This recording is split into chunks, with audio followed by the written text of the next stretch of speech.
గన్నవరం నియోజకవర్గంలో టీడీపీ జెండా మరోసారి రెపరెపలాడటం ఖాయమని ధీమా వ్యక్తం చేశారు ఆ పార్టీ అభ్యర్థి యార్లగడ్డ వెంకట్రావు. చంద్రబాబు కన్నీటికి కారణమైన వ్యక్తికి నియోజకవర్గ ప్రజలు ఖచ్చితంగా బుద్ధి చెప్తారని అన్నారు. కృష్ణా జిల్లా గన్నవరం నియోజకవర్గంలో కూటమి ఎమ్మెల్యే అభ్యర్థి యార్లగడ్డ వెంకట్రావు నామినేషన్ దాఖలు చేశారు. ఈ సందర్భంగా నిర్వహించిన ర్యాలీకి నియోజకవర్గ వ్యాప్తంగా అన్ని ప్రాంతాల నుంచి కార్యకర్తలు పెద్ద ఎత్తున తరలివచ్చారు. కూటమి కార్యకర్తలు నేతలు తనను ఎమ్మెల్యేగా గెలిపిస్తే గన్నవరం ప్రజలకు అవినీతి రహిత పాలన అందిస్తానని యార్లగడ్డ తెలిపారు. రానున్న ఎన్నికల్లో కూటమి ప్రభుత్వం అధికారంలోకి రావడం తథ్యమన్నారు. రాష్ట్రంలోనే గన్నవరంను ఆదర్శవంతమైన నియోజకవర్గంగా తీర్చిదిద్దుతానని చెబుతున్న యార్లగడ్డ వెంకట్రావుతో మా ప్రతినిధి పూర్ణ face to face.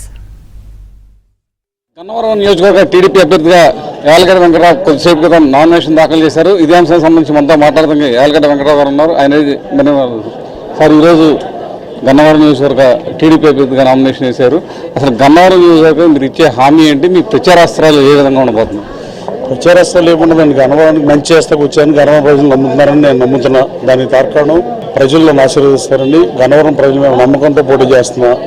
Telugu Desam party నాయకులు కార్యకర్తలు అందరితో బీజేపీ జనసేన పార్టీ నాయకుల కార్యకర్తల అండదండలతో ఈ నియోజకవర్గంలో తెలుగుదేశం ఖాయం. అసలు వస్తుందని తెలుగుదేశం సీటు, తెలుగుదేశం బీఫార్మ్ నా చేతిలో ఉంది, జనసేన మద్దతు ఉంది, బీజేపీ మద్దతు ఉంది. నేను చాలా వరకు వైసీపీని ఖాళీ చేశాను. కనీసం ఎక్కువ గ్రామాలు కదా 40 గ్రామాల్లో నాయకులు కేడర్ నాతోపాటు వచ్చేసింది. మాజీ ఏఎంసీ చైర్మన్లు, మాజీ ఎంపీపీలు, మాజీ సర్పంచ్లు, గ్రామ పార్టీ అధ్యక్షులు, ప్రస్తుత ఎంపీటీసీలు ఒక 19 మంది, ప్రస్తుత సర్పంచ్లు 12-13 మంది, ఇలా వచ్చేసిన పరిస్థితి. గన్నవరం ప్రజలు అన్యాయాన్ని సహించరనేది గత చరిత్ర చెప్పే నిజం. ఇండిపెండెంట్ ఆదరించిన నియోజకవర్గం గన్నవరం ఒకటే. స్థానికేతరులు అనే ముద్ర ఒకటి వేస్తున్నారు. దానివల్ల ఎలా ఓవర్కమ్ అవుతారు? ఎవరు స్థానికేతరుడు అనేది, ఎవడు బాబు ఎక్కడ పుట్టాడు, ఎవరితో ఎక్కడ పుట్టాడో మీడియా బయట తీస్తే బెటర్.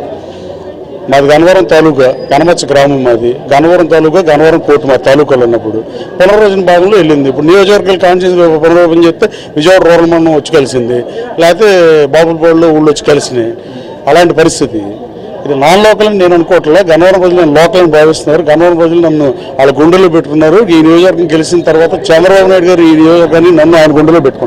గారు అనేది ఏంటంటే, నేను ఈసారి రాజకీయ అతీతంగా నన్ను చూడండి, నేను చేసిన అభివృద్ధి చూడండి, నేను చేసిన సంక్షేమ పథకాలు చూడండి అని, వ్యక్తిగతంగా నన్ను చూడండి అని ఆయన చెప్తున్నారు. రాజకీయ పార్టీలు పోటీ చేసే వాళ్ళు ఏదో చెప్తారు కదా.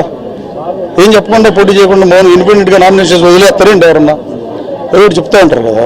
సంక్షేమ పథకాలు ఒకటి గట్టెక్కితే నేను నమ్మట్లే. సంక్షేమ పథకాలు ఇవ్వాల్సిందే. ఎన్టీ రామారావు గారు పెట్టి కిలోకి ₹2 పథకాన్ని ఇవాళ ఊరినే ఎత్తున్నారు. ఏ ప్రభుత్వం తెలియకపోయింది. ప్రజాప్రభుత్వాలు 83 నుంచి ఎన్ని మారినాయి. కాంగ్రెస్, తెలుగుదేశం, వైసీపీ ఇట్లా ఎన్ని మారినా కేసీఆర్ కూడా తీసే సాహసం చేయలే. తెలంగాణ ప్రజలు సుస్పష్టమైన తీర్పిచ్చారు. ప్రజలు నమ్మకాన్ని కలిగించాలి అంతే తప్ప ఎంతసేపు చంద్రబాబు నాయుడు ఆయన జగన్మోహన్ రెడ్డి కన్నా చిన్న వయసులో ముఖ్యమంత్రి అయ్యాడు. 95 అప్పుడు రాష్ట్ర బడ్జెట్ని 5 రెట్లు పెంచాడు. 5 ఏళ్ళు ముఖ్యమంత్రిగా, 4 సంవత్సరాలు ముఖ్యమంత్రిగా ఉండి. అలాంటి పరిస్థితి రాష్ట్రంలో 13 లక్షల కోట్ల అప్పులు చేసి సంక్షేమం చేస్తే ఇది తీర్చేది ఎవడో? భావితరాలు బానిసత్వం అర్థం కాదా? పుట్టబోయే బిడ్డ మీద కూడా అప్పు చేస్తే ఆంధ్రప్రదేశ్ ఏమవుతుంది? 2 సంక్షేమం ఇవ్వాల్సిందే, తెలుగుదేశం ప్రభుత్వం కూడా ఇస్తుంది.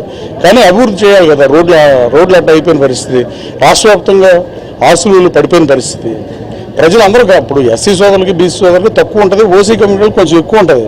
సామాజిక వర్గాల మీద దాడి చేయడం దారుణంగా నేను భావిస్తున్నాను. ఎవరు చేయకూడదు అసలు.